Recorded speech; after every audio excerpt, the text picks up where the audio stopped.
So here I am waiting on the bus again, and I thought, as I was walking to the bus, it's time for me to look at myself again, to look deep down and question myself, look inside and ask myself, what do I really want?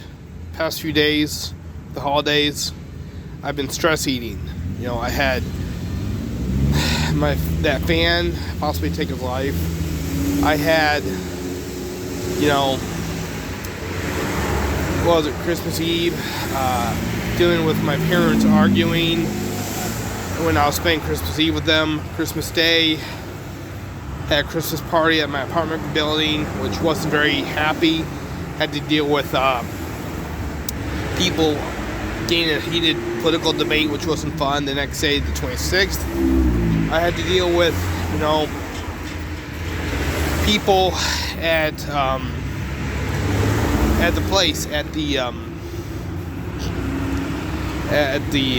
apartment building. Sorry for losing track what my train of thought was, but at the apartment building, saying they did something I didn't. They thought I took a plate upstairs to my apartment, and I didn't. So there was all that. And then yesterday, the 2nd of January, my mother was over in my apartment, helping me get things taken care of, clean things up. And that added stress because she likes to have things her way. She likes to have my apartment her way, even though it's my apartment. And she doesn't understand I can have a sensory overload with work, where if I work too much on organizing everything, it can be an overload and I have to say stop. And it's like my mind, she can't really relax unless everything's nice and neat. And I'm working on my mind to get to a point where I want things to be nice and neat. But as of right now, I'm so used to being in a disorganized environment. When things are nice and neat, they cause me to feel like something's wrong, like something is like I'm in danger.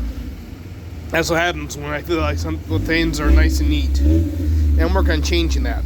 So when that happening is, she was like, we're going to do this, we're going to do this, we're going to do this. I'm like, okay, we need to stop because I had reached my limit with the sensory overload with my autism. So at that point, I had to say stop, stop, stop. And eventually I just started yelling because she wouldn't stop. Eventually I had to say, don't touch that chemical because we were done. She said, I was like yelling at her, you said we were done, we weren't done. She explained once she gets started, she can't stop. Well, the problem with me is there's a sensory overload and I can only handle so much, and I'm working on going past that more and more each time. But yeah, she doesn't understand that I have a sensory overload. So it's just been a lot of stress over the weekend, over the past couple weeks with the holidays and my family and whatnot. So I have to ask myself, what do I want? Do I want to be someone that indulges in food when he's stressed? Or do I want to find something else to do when I'm stressed? Do I want to go on walks? Do I want to do some push-ups? These are questions I have to ask myself. What am I going to do with my life? What kind of person do I want to be? So, yeah, just things I have to ask myself.